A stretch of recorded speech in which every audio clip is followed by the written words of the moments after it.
The D.C. Court of Appeals has held that member Jack Smith was looking before he started his criminal trial against Donald Trump on 4 issues.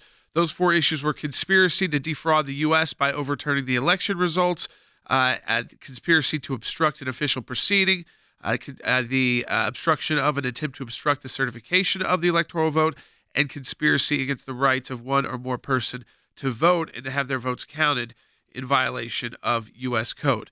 Now, all of those, again, were challenged by President Trump these were done as presidential acts, there's immunity here, so you can't bring the charge. Congress could impeach and things like that, but can't bring charges. And yet they have. This case goes to the fundamental issue of presidential authority and the role of the courts and the president. And this is why this matters to the American people. Put Donald Trump aside. The idea that a president of the United States can be sued, I mean, think about this, is one thing. Clinton versus Jones. Clinton was sued. Criminally prosecuted for a decision you make while president puts the courts, the Article III branch of government, in priority. The reason you have presidential immunity is so that a president makes a decision while he's in office, even a controversial one. Going into Iraq, George W. Bush, looking for weapons of mass destruction, there are none. Not closing the border, so fentanyl's getting in and people are dying. Can the president then be criminally charged for accessory to murder because he let this happen while they were president, or in Trump's situation? So here's what's fundamentally at stake here.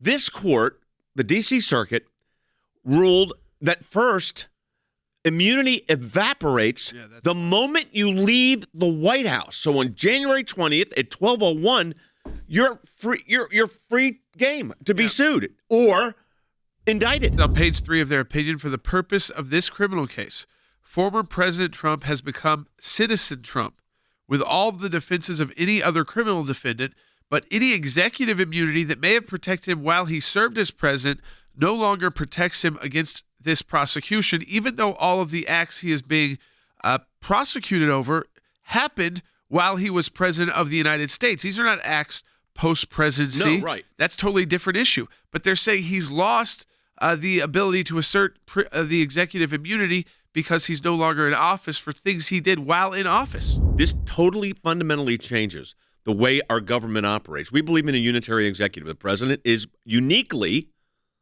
the only branch of government that is one person, the president.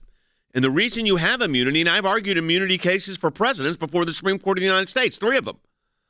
And the reason you have forms of immunity is so that a president is not worried while they're making a decision that they could be criminally prosecuted for it the moment they leave office. To say that somehow presidential immunity evaporates after you leave office is ridiculous. To say that this president, while acting as president of the United States, is not only longer clothed with immunity once he leaves office and he becomes just Citizen Trump, is to chill any action taken by a president to preserve, protect, and defend the Constitution while he's in office that he or she may think is appropriate. And it makes them subject not just to civil actions, but to criminal prosecution, because they no longer have that cloak of immunity once they leave office. My reading of the opinion of the D.C. Circuit is that they misunderstood the question that they were presented with. So they argue on the first page of their opinion that the indictment alleges that former President Trump understood that he lost the election and that the election results were legitimate, but that he nevertheless was determined to remain in power. Instead, they should have read that particular fact pattern as follows, that President Trump understood that he had won the election and the election results were illegitimate. Therefore, he pursued actions in his official capacity to vindicate his opinion.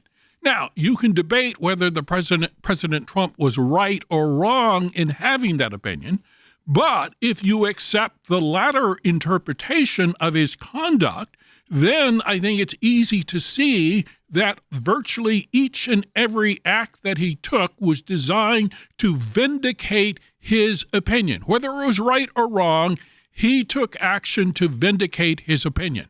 And if he took action to vindicate his opinion while president, and assuming that action was legitimate, I would argue that immunity would still apply going forward.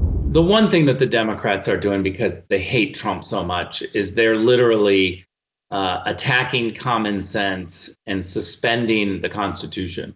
They literally are going to do anything they can, change any rule, change any law, attack any institution, manipulate any institution just to get Donald Trump.